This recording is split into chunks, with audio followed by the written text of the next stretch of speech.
car's repossessed. Nobody believes in you. You've lost again and again and again. The lights are cut off, but you're still looking at your dream, reviewing it every day and say to yourself, it's not over until I win.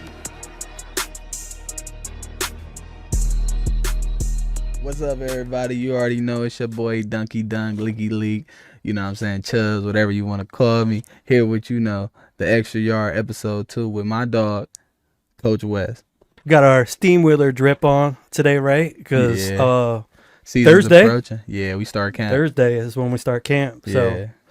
So it's been a little while since we posted our last video. We had a little bit of a technical difficulty with that. So we're excited to be back and probably be hitting up a episode a week, right? Yeah. Is that what the plan is? Go. Yeah, definitely an episode a week for sure.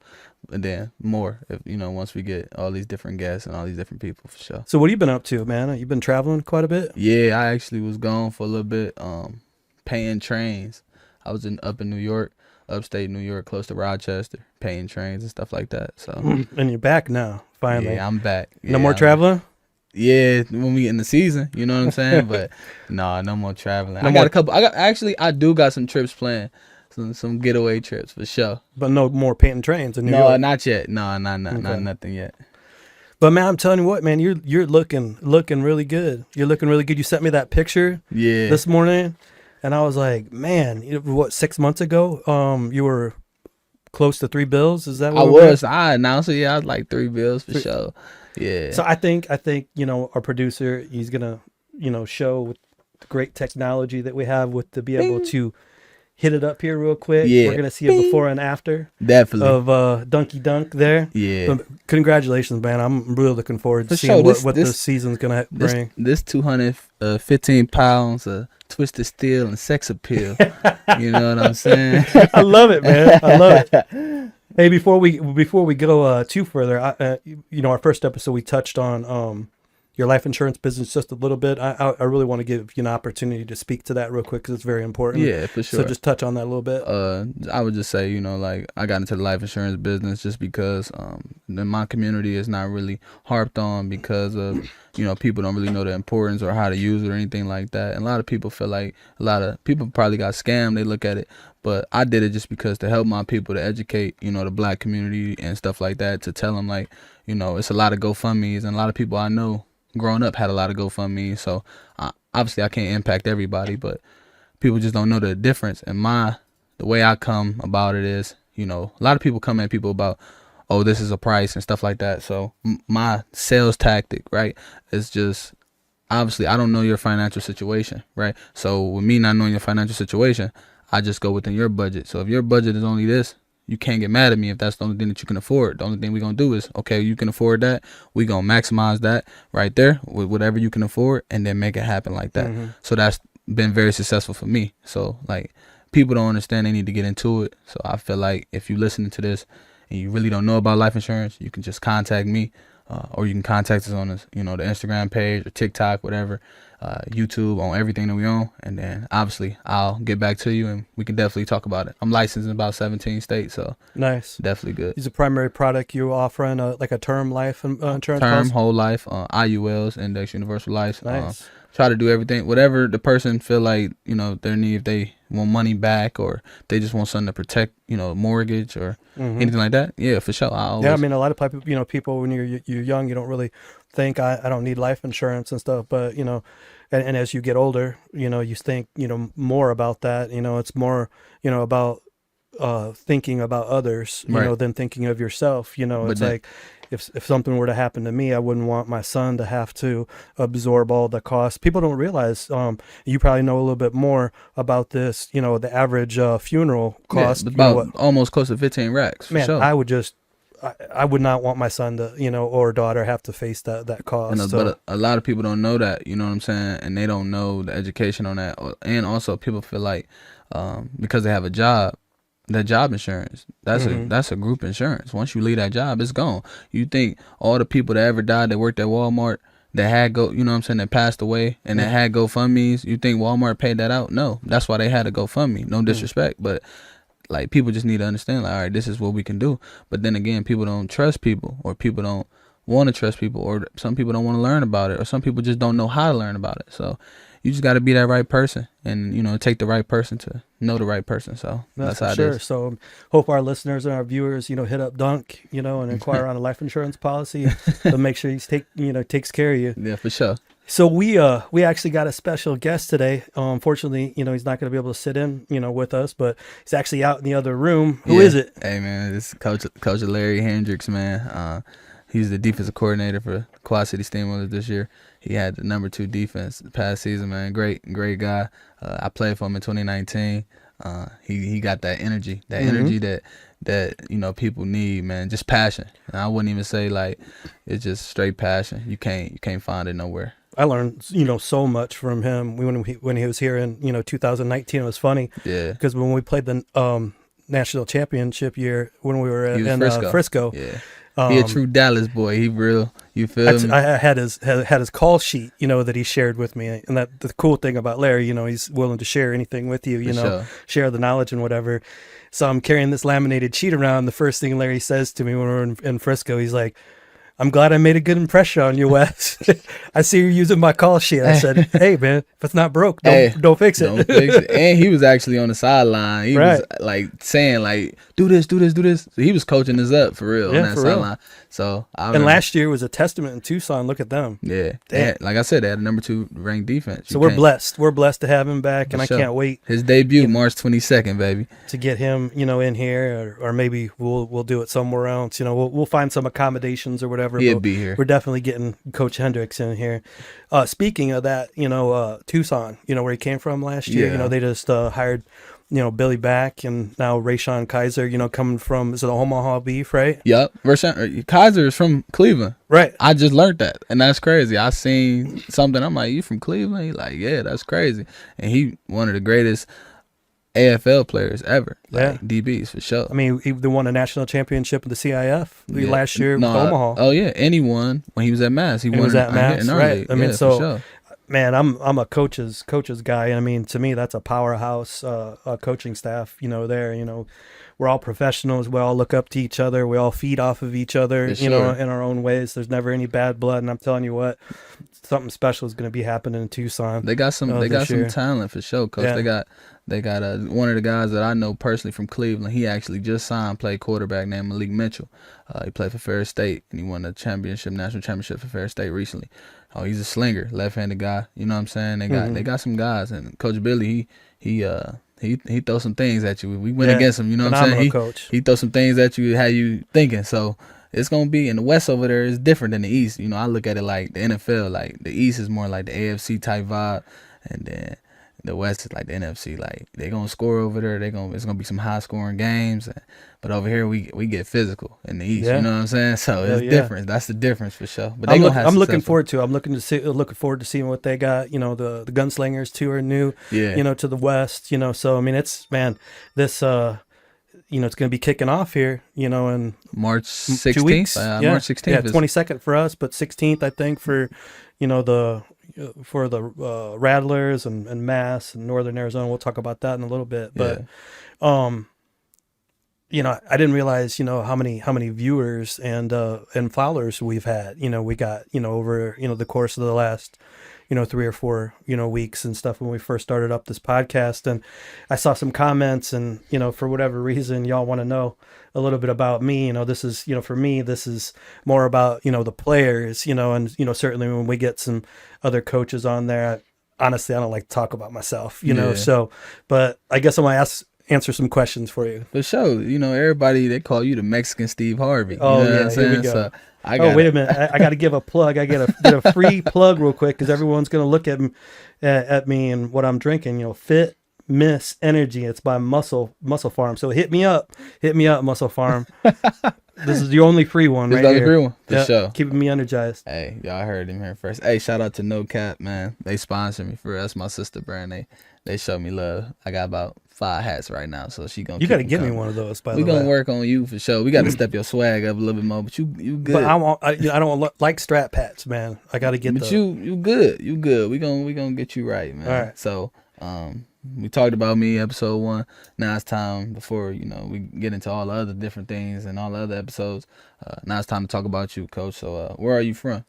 I'm originally from Galva, Illinois, and I was raised by 2 school teachers. Okay. So, what would you say is the best childhood memory? Best childhood memory? It's probably always going to be like sports related. Growing up in a small town of about 3,000 people, little farm town. We always used to meet at the local park, Wiley Park, play pickup games of football right across the street from a childhood friend of mine named Matt Dara. He had a couple older brothers, that were very influential on me, because I didn't have any siblings other than my sister, which was 4 years older. So Yeah. I would say that probably was my best childhood memory, is meeting at Wiley Park, on the weekends, playing football. In the summers, we would play football every day. For real? Or basketball or baseball, but primarily football. What the difference in like in a generation? So what would you say, like, y'all pick up football game? Like, we used to play like Dino Man, but I think it's called Down the Man. But like back in the hood, we would say Dino Man. It's pretty much like free fall. Like, you pitch it back once you get tackled, and everybody's back there waiting. And whoever catch the ball, he got to try to score. Then if you tackle him, Oh, so almost kind of like a rugby, almost. similar, yeah, for sure, but different. Hey, and by the way, we need to touch on that one time. When Yeah, I shout out. ran your I got a rugby squad. team, Cleveland Yeah. Rugby League. Yeah. Yeah, so we got to make sure we hit on that, man. We gonna get the head honcho on here. We gonna zoom with him. That'd Monte be awesome. Gaddis, yeah. Yeah. That's the legend. He the Because one you who got played a me. little bit too, right? No. Too physical for me. Oh, okay. Too physical. I have for a hard me. time believing too physical for Duncan. Hey, too physical. Not without the pad. The pads is like my Your my safety safe net? space. Yeah, Your it safe keeps me. space. It's my safe space for sure. No, but we just played regular, tackle football. We didn't have like a, it's ironic, because earlier when Larry, we're having our conversation before the episode here with Larry, they were talking about 6-man football and not having an offensive line, where everyone's eligible. That's basically how we used to play. Our pickup games of football at Wiley Park is, just quarterback, and then everyone would go out, for passes, and we would have DBs, or people covering man on man or whatever. Oh yeah. And stuff. But I always used to love playing free safety back in the day, because I would just like kind of pan everything out and just wait and see where the ball was going. And hey, man, I got some picks, Hey. a couple pick sixes too, and it was tackle football too. But so when you got that pick, it was like wrap them up and take them down. Y'all play sideline pop too, huh? Mm-hmm. Get to that close to that concrete, you getting hit. For Well, sure. I don't know about that. Oh, y'all. There was no concrete. Tough. Y'all ain't that tough then. Y'all wasn't that tough. But I know you harped on. You said you played baseball, basketball, football, track, golf. Yeah, so, like, I did. So when you ran track, what did you like? I mean, you ran track, or Yeah, what did you believe do? it or not, my freshman year, I pretty much was in track through grade school too. We start, back in Galva, junior high, 7th and 8th grade. Or maybe even we started at 6th. I don't even remember, but I threw like shot and disc because a little bit huskier, growing up. And then it seemed like my freshman year, I lost all my baby fat and stuff. And, Yeah.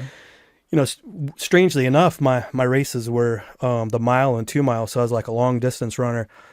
Don't ask me to sprint, because I'm not very fast. Wait, but so you preferred to do long distance though? Well, it wasn't a matter of preferring to do it. It's just what God blessed me, able to do. Yeah. I don't have that breakout, fast speed, like you or Coach I ain't Ross fast. or. I ain't fast. Or I'm what quick. was your 40 time? I ran a 4.66. That's Okay, well that's fast for me, because I probably were somewhere in the high 5s. Hey, I'm slow. I just got a little quickness, you feel what I'm saying? I got the little fast twitch. Boom, I got a good 10, 15 in me. That's it.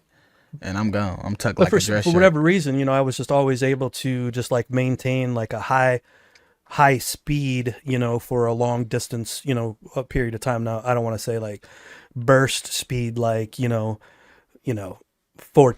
or whatever. I was just able to sustain, a higher speed, a steady, speed, for a long period of time. I don't know. I guess it's fast twitch versus slow twitch. Don't even muscles, give me that. Yeah, something. I don't know. But anyway, so that's what my 2 races were. I ran the 800, the mile, 2 mile relay, basically all the long distance races. And so I should give a shout out to Coach Collis, back home in Galva, because every time I would get in trouble, instead of sending me to the principal's office, they would send me to Coach Collis's office. What did he have you doing? Huh? What did he have you doing? Well, since he was the track coach, he would drop me off out by Bishop Hill, which was about 6 miles away from Galva, after school, and say, start running your ass back to the track practice. Where is Galva located? It's down by Kewanee, Illinois. I would say from the Quad Cities here, it's about 45, 50 miles southeast of here. Okay. So, like I said, it's just a little rural community, but yeah, Coach Collis, man, that's, I love him to death. I mean, that was the fun way to get disciplined, is just jump in the back of the pickup truck, go out about 6 miles, and said, you better be back in an hour and a half. And the last thing I saw was the tailgate of the truck just going over the top of the hill. And I'm thinking, dang, man. You had to find your way home. I find my way home. I see you. I know you. I remember we talked before. You said you like golf. Yeah. What do you like about golf? Like, I can't seem to get myself into golf, but I draw your cart for you for sure. I know. Like, I'm good at the driving the carts. I think we've been on it. Well, I don't know. Did you come out with Coach Ross and I? No, I never. No. But I drive that cart though. But I can't get myself to focus on the golf. My dad got me into golf, when I was probably about 5 years old. I was pretty high strung. Probably, if you ask my wife, I should probably say the same thing. I still am high strung. Needed to get out of the house and stuff, so Dad would drag me along to the country club that he belonged to. Yeah. Lake Calhoun Country Club in Lafayette, Illinois. And he would coerce me to go out there at 5 years old, because all I wanted to do was drive the golf cart. Zoom around the golf cart. So he would get, these plastic clubs, for me. And then he got into like custom making his own clubs, so then he made a custom set for me. But that's basically how I got into it. Is my father was a golf coach in Galva. Also he's a music band teacher. So that's how I got interested in golf. And I've been trying to get Maceo, our producer, involved in the golf, because a lot of people don't know. I mean, you get into business someday, that sport is really the tie that binds. It's like, hey, you want to go out and play some golf, drink some beers, just have a good old time. It doesn't matter really how good you are. It's just the social aspect of it. Right.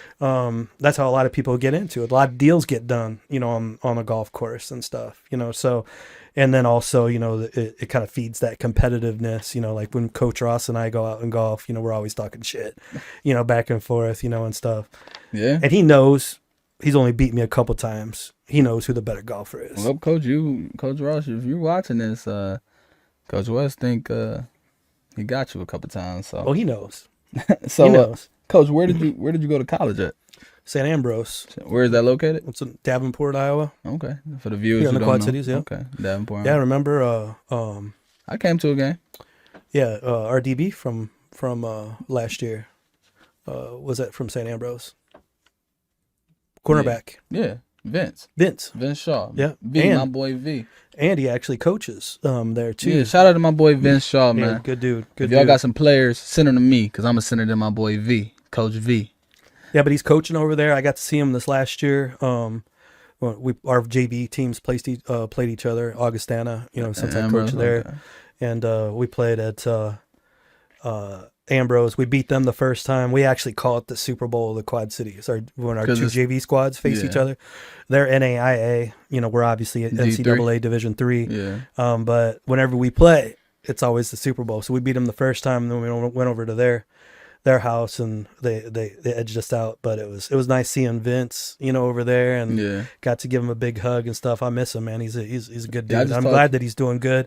He's gonna be a hell of a coach. Yeah, I just talked to him the other day. So, my boy, he definitely he want to take it to the next level. He gonna take it to the next level in coaching. So I told him that. What position you played in college, Coach? I was a receiver, tight end. Was obsessed with catching the ball because of some stuff that happened in high school and stuff. I think we at one time talked about, I think my sophomore year in high school, halfback pass hit me in my chest and went down through my feet, standing in the end zone like this. And ever since that time, I was just obsessed with catching the ball. So I mean, don't test me, man. You can throw a ball at me right now. You lucky. I stab it. You lucky I ain't got no ball, because I would have threw it at your ass. Stab it. So what made you really want to get into coaching, though? Actually, I mean, I got to give all credit to Maceo, my son. I mean, I graduated from Ambrose in 1998. Got my first real coaching gig, which was an intern at the Davenport North High School. My old high school football coach was coaching there, and so he hired me, and then basically just went into the workforce. At that time didn't really know that my true passion was coaching and stuff. Had another opportunity in like '06 with a very good friend of mine named Tom Rios. He coached in the Davenport school system, so I coached again in '06 over basically did quarterbacks, special teams and stuff for him. And then Maceo became of age, really kind of got those juices, going again, really missing football and being around football. And, I would say probably around that 2008 period, started coaching him, and then got involved at one of the best high school programs here in the Quad Cities, Alleman Catholic High School. There was several Hall of Fame coaches there that I got to coach under, and it was just kind of an organic thing, that happened, just naturally. But I got to give credit, to my son, because he's really the one that really, catapult, me into coaching, and remembering what that true desire was when I was a player. I will say this: if I would have known now what my true passion is in coaching, I wish I would have went the GA route. But life happens fast, man. I mean, Yeah, I'm almost 30. I met his mother when I was 20. And at the time there was kind of an onus, to start making some money and stuff, and I just didn't really think about the whole football route and stuff. So I just kind of let life happen, and then he came along and got those juices, That's beautiful, reignited and stuff. So yeah, I got to give all credit to him. So like, how long you been coaching for real? Well, like I said, first gig was 97. So if you want to, off and on, over 25 years, probably more so, starting in 2010, and then 2015, so yeah, a little over 25 years off and on, but consistently 15. Okay. That's good. That's good for sure.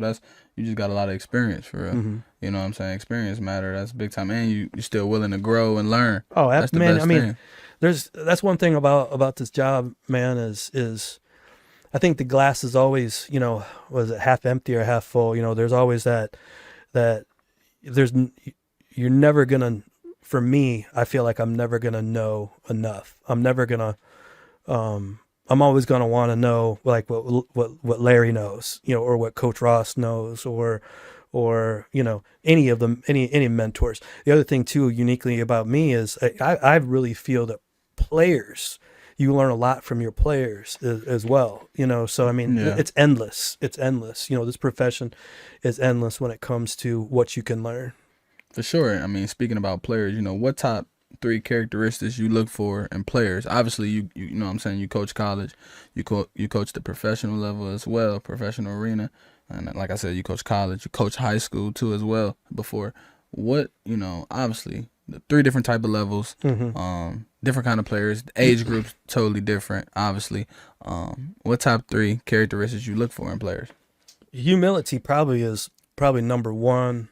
Number 2 would be attitude, and probably number 3 would be effort. At this level, humility really, sticks out the furthest. Be coachable. You know what I'm saying? It's no matter where you come from, there's always something you can learn, or there's always something that you could, teach someone else. Right. Everyone's always looking at you, and if you're not willing to be coached, or not willing to be, talked to in a certain type of way or whatever, it makes it very difficult to really proliferate, in this business. For you sure. know what I'm saying? So, part of humility is being humble, right? For sure. Be a humble warrior, so. Yeah, I would say that's probably, the biggest thing in this profession. And it's one thing that I really enjoy, honestly, too, because, I've been doing this since 19. I've, had a chance to, work with Coach Hendricks before, obviously Corey for the last, 5 years. The majority of our staff has basically stayed intact. Everyone's very professional and stuff. Yeah. The same thing really applies, at Augustana. I mean, I couldn't ask for a better situation, over there as well. Just the professionalism, on that staff, and then also the players, too. Even at Division III, NCAA Division III. I mean, every single one of those guys over there is respectful, For sure. respectful, and wanting to let us pour into them, learn as much as they can, willing to pivot and do different things and stuff. So that's enough, but humility would be number one. Yeah, for sure. And, obviously, coaching on, like I said, different levels, what would you say is the biggest difference? Obviously, you got professional, college, high school, but how do you deal with that as far as like the different type of players? You know what I'm saying? Like, can you explain like the different type of things you go through dealing with these different players? You got the age gap of 20-plus-year-old man. You got from 17 to 21, and you got the guys that's 20, let's say 23 plus. And you got the guys in high school. What's the difference? Like, give me something that's different, you would say, and then something that a lot of guys have similar that you probably dealt with. Honestly, when I first got into this in 2019, and Larry will probably be able to attest to it, man. I admit, man. I mean, I was a little scared coming into it because I didn't really know what I was getting myself into. When it comes to dealing with professional athletes. But what I've learned, man, is y'all are it's all the same. I'm not saying that junior high is the same as high school. High school is the same as college. College is the same as pro athletes. Just but football I mean, is football. You're all young men. Yeah. You're all in your early 20s. And stuff. So I will say this. I treat people how I want to be treated. Right. If I have an expectation for myself, I expect the same, thing from you. And, I pride myself on building relationships, building viable relationships. It doesn't matter if I'm coaching in high school, college, or professional. Because I really believe that if you like you and I, we have a great relationship. Right. You feed off of me, I feed off you. And I feel like when we personally invest in each other like that, and we have that type of reciprocation in our working relationship and also our personal relationship, it's a very difficult bond, to break, and it's about respect, though. Exactly. You feel me? Right. And, there's not one thing that I wouldn't be willing to do for you. And there's not one thing that you would be willing to do for me, and it's all about that reciprocation of personal investment and respect. And if you can build, it's not something that I feel like that I set out that I got to do. It's just a part of my it's the way that I coach. I treat people how they want to be treated. For sure. Now that being said, I think some guys that I've coached, will attest to, I'm not going to sit around and let you walk all over me and stuff. Right. I hit my critical mass and I'm going to get in your ass, right. And stuff. But I tell a lot of people, like I coach a day, a day in the office. For sure. Like when I work at the office, am I screaming and yelling, at people in the office and stuff? No, if I need something, done at work, I'm going to come over and I'm going to speak to you in a professional, respectful manner. Exactly. And I'm going to lay out what my expectations are for you. And, that's what my expectation, I want you, when I lay my expectation out for you, I expect you to meet it. And if you show me the attitude and effort that you're trying to meet that expectation, I'm good to go. But if I see a lackluster attitude and effort, then we're going to have a problem, so 100%. But fortunately for me, the relationships that I've built with a lot of the players that I've coached, throughout the years, I've maybe only had one or two times, where I've had get out your hookup. I've only had one or two times, where I had to really get into it with a couple guys and stuff. So I think my track record's been pretty good. Hey, you got to take a couple L's to get a couple dubs. You feel me? Yeah, for sure. But another question, a couple more questions I have for you. How do you deal with adversity? Man, the Bible, sometimes, honestly, every day I go to the YMCA and get on the treadmill and I'll open the Bible because my head can like be all over all the, a lot of times worrying about where I should be or where I shouldn't be, in my career or whatever. And, you get all these things, coming at you from different, directions. I dig into the Bible, man. Yeah. I just I think the other day I just opened it up and started reading in Matthew. I think I'm in chapter 12 or 13 now. I mean, I know it's, cliche, it sounds cliche, just to, dig into the Bible and stuff, but that's how I deal with adversity. And everybody's different, you know what I'm saying? Right. And the fact that you're taking a positive route from it is a great thing. A lot of times it's hard because it goes back into, we talk about episode 1, right? Mental health. Mm-hmm. Excuse me.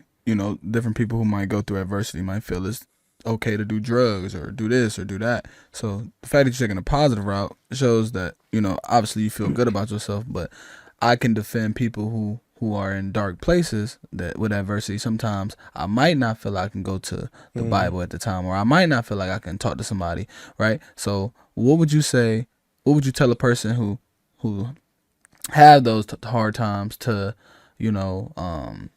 might not know what to do with the adversity and they might want to lead towards the negative things? What would you say? What you got like a, something? Yeah, for them? I mean, I can only speak, for what has worked for me. It's not always been, the Bible. I went through, pretty dark time, in my life too, where I leaned on alcohol, and stuff, too. How did you get out of that? Honestly, it was, through my church. Okay. And through being mentored by Christian men. And I feel like, God was, kind of always, just kind of tapping on my shoulder, throughout life. And I think he's always been with me. I feel, especially now, at this age. And I just think, that needed to get reignited, so, I mean, sure. To answer your question, from my perspective, when I reached that point of, despair, Yeah.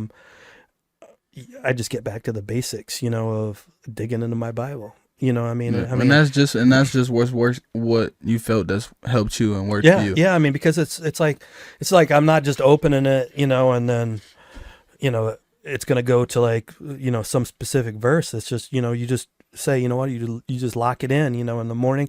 And honestly, a lot of times I'll just get down on my knees in the morning and, say a prayer for sure, to start off the day. And you're just getting back down to the basics and stuff. You have to start, somewhere. For sure. And I mean, it also helps. Sorry to cut you off, but it also helps, having someone to talk to. Which in a lot of the times in today's world, right, in my generation, people label you as soft or this type of person just because you can't have those weak moments, right? And my time growing up, a lot of people say, when I would feel some kind of way, or it put me into places where it was like, all right, I don't even want to talk about it. You know what I'm saying? I'd rather I was just explaining this to somebody that's important to me, that like I had times where like I had blockage, right? Blockage where I felt like I couldn't express myself about something because growing up, people would say I was weak or, you're soft or you're this or that. But in reality, everybody got feelings, you feel me? They just ain't showing their feelings, but it's a time where they gonna show their feelings, you feel me? And it's just like a person that's going through that, it's just different. You gonna find, I feel it's okay to have somebody to talk to, because that's when people end up going to different routes and feeling like they don't want to be on earth, or you know what I'm saying? And it's just like I'm saying, to the point where like if you're a person and you feel like this, like you can talk to somebody, find somebody you trust and to talk to them, because it's as you let it build up and build up, now you're taking out things onto people who don't even who have good intentions on you. You feel what I'm saying? Because a lot of the times it's just like I have, through my situations, right, personal things, like I have had moments where I've treated people who only wanted good for me bad because of the things that I went through personally, and it took a minute for me, right? So like a person who might just, a regular viewer who might be listening to us, they might need to hear that from you, right? They might need to go to the Bible, or they might need to be like, you know what, I trust my auntie that lives in Mississippi, I should reach out to her Absolutely. because I only talked to them maybe 5 times, but they're so cool. You know what I'm saying? And I think, that's really important that you say that, because I think we all need like certain people that we can reach out to. Yeah. It just so happens that the people that I reach out to in those moments, not only are my son and my wife, and that's the way it should be, Yeah. and my mother and father, but I feel like, every man or woman should have another man or woman, in their life, that they could reach out to, and it just so happens, that, my church family, there's a pastor, at the church that I go to. And if I ever have, any issues or whatever, I reach out to him, and that's kind of like my go-to. Another question I have for you, that this question I was asked back in 2021, right, from a very important person in my life, and they asked me this question, and it just like threw me all off. But I answered it so quick because that's what I believed in at the time, right? Would you rather have love or loyalty? Yeah, for me, it's love. I'm a very loyal person too, but just in my opinion, and I know you'll probably disagree, but you can't have loyalty without love. Well, I believe that. You know what I'm saying? That's true for sure. But like at the time, I was just like love when they asked me this. I'm like love, love, love. But as I experienced things over the years, right, I would rather have, obviously the person obviously loves me, that's loyal, but you don't have all people that's loyal to you. You feel what I'm saying? Yeah, it's like that's just what it is. Like I can still love you, but I cannot be loyal to you. I can love you to death, right, Coach West, but I can go behind your back and say, Coach West, this, and this, and this. And I can, or people could be talking to me about Coach West, this, and this, and this. And I could just be like, oh, you're right. That ain't no loyalty to you. And then, or if something going on with you and I ain't telling you that. So it's like, that ain't cool. So I feel like, me, it's like now that I'm 27 years old, it's loyalty. Like obviously love is into loyalty, right? But I'd rather have a person that's super loyal to me.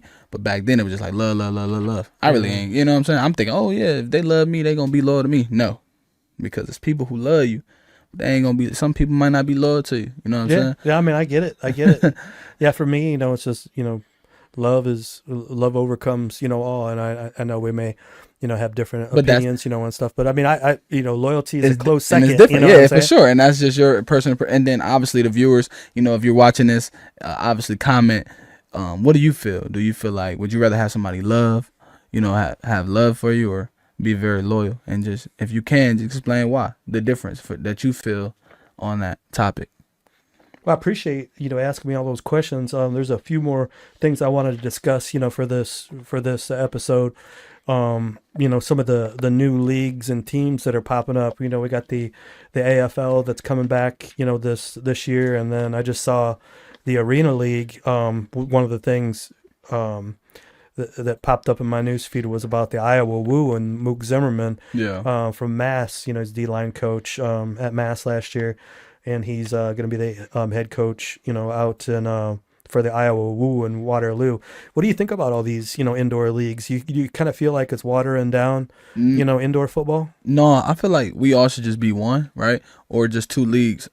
That's my personal appearance. I what I'm saying, just I had a chance with the AFL in 2019, and obviously I've been playing in the IFL. Big difference what people don't understand. AFL is more 90% passing, couple runs, you know what I'm saying?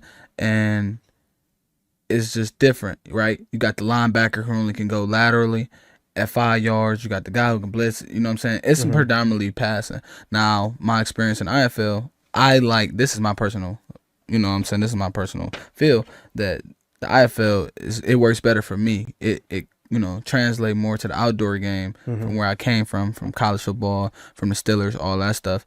It just translate more to the outdoor game, which is you got the linebackers, you got the, obviously we just can't stun and stuff like that, but it's more like CFL, right? That's what I would say. So, but everybody's different, right? I might be, if I'm a receiver, I love 90% of passing, but if I'm a running back, I might like the IFL because you got a traditional running back. I can get his own read. I can get that. So I just, I feel, I don't get obviously too wrapped around the axle about this, because really all I care about is coaching. That's what my passion is and stuff. But, honestly, sometimes I do have some concern because, you know, I mean, you see different things happen, you know, on like new news feeds and stuff of social media where fights break out, you know, I mean, in the stands and stuff. And that may be, you know, an indoor league, you know, a smaller league, you know, down the way in like Texas or New Mexico or whatever, Right. but it gives like a bad brand image to indoor arena football in general and stuff. And I guess my whole thing, and we don't have to stay too much on this topic, but my whole thing is or fear would be, you know, the indoor football would start to get just a little watered down, you know, a little bit. You know, at the end of the day, I want to be coaching in the best indoor league, you know, in the country. Right. You know what I'm saying? And so, you know, if we have a CIF national champion and an NAL, national champion, arena football, you know, or national champion, IFL, who's the best? Right. You know what I'm saying? Yeah. And so those are some things, you know, sometimes just pop into my head. And you would know? never know because you got the different kind of styles, you know, you got that type of style, arena football style, and then you got our type of style. Right. So if the league and all these, you know, the commissioners and the owners can come together from these leagues and come together with just one type of set of rules and make it one league, that'd be a dream.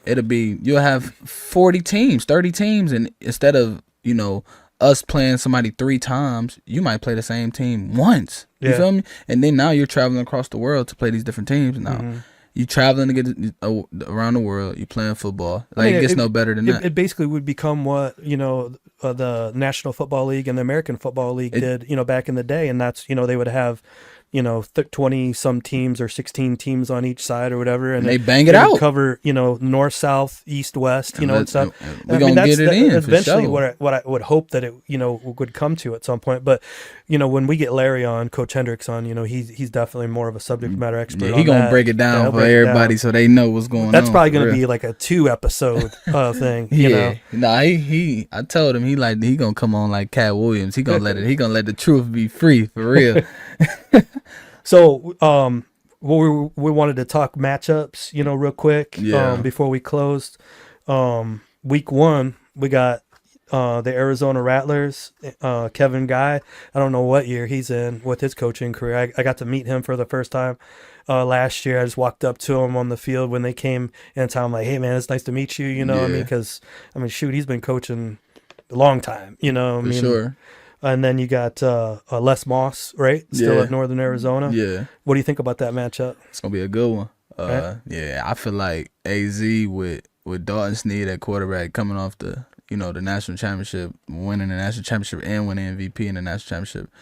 That's, you know what I'm saying, he playing for like his home team where he stays. So it's like he gon' come to play. They added some great pieces on defense. They got, you know what I'm saying, Merriweather. They got the dude Hodge that came to us, and I mean, just got traded to us, but then they got his rights. You know what I'm saying? They still got Dylan Winfrey. They got some dogs on that defense. And Northern Arizona they gonna always be great, coach. You know what I'm saying? Because so it's at Northern Arizona. So, but I'm saying, like, I'm just saying they gonna always be great, like, because Les Moss is a great coach. You know what I'm saying? And and Kevin Guy's a great coach. It's gonna come down to who gonna get, obviously every week, who gonna get the most stops. And I feel like my personal opinion, I got AZ. You got AZ? I got AZ, and I got Dalton Sneed. I got Dalton Sneed throwing 3 touchdowns and rushing for 2. Okay, for sure. That's my 2 and over for sure. So I will agree with you on that one. All right. Yeah. I'll go with your pick. You know, on AZ with AZ. Okay. That week.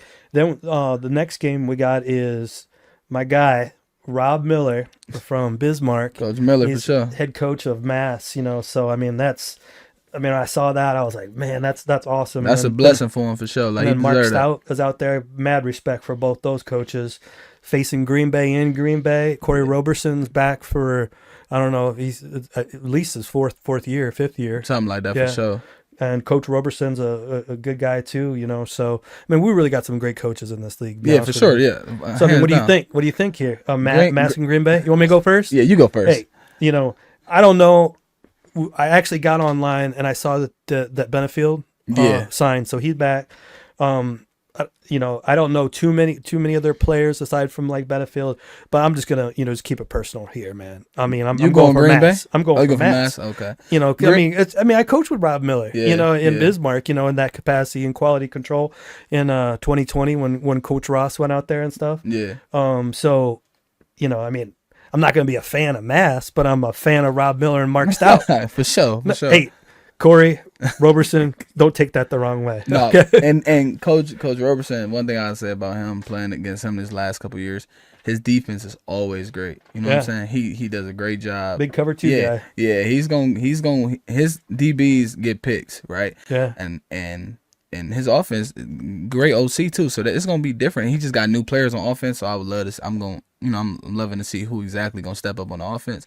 But Mass, I mean, hey, I ain't even gonna cap. They got T.O. I've been going against T.O. since 21. You know what I'm saying? He a strong dude and a receiver. So like you gotta be strong too. And you know what I'm saying? Like we talk this off season, like he getting it in, and we can't wait till me and him go against each other for sure. We talk about that, but that's gonna be a matchup for sure. So this is interesting. Stat. I talked quite a bit to Ryan Michael, our scout from last year. Now he's working for the Denver Broncos. Interesting stat here. Who was the last team to beat Mass at Green home? Bay. At home.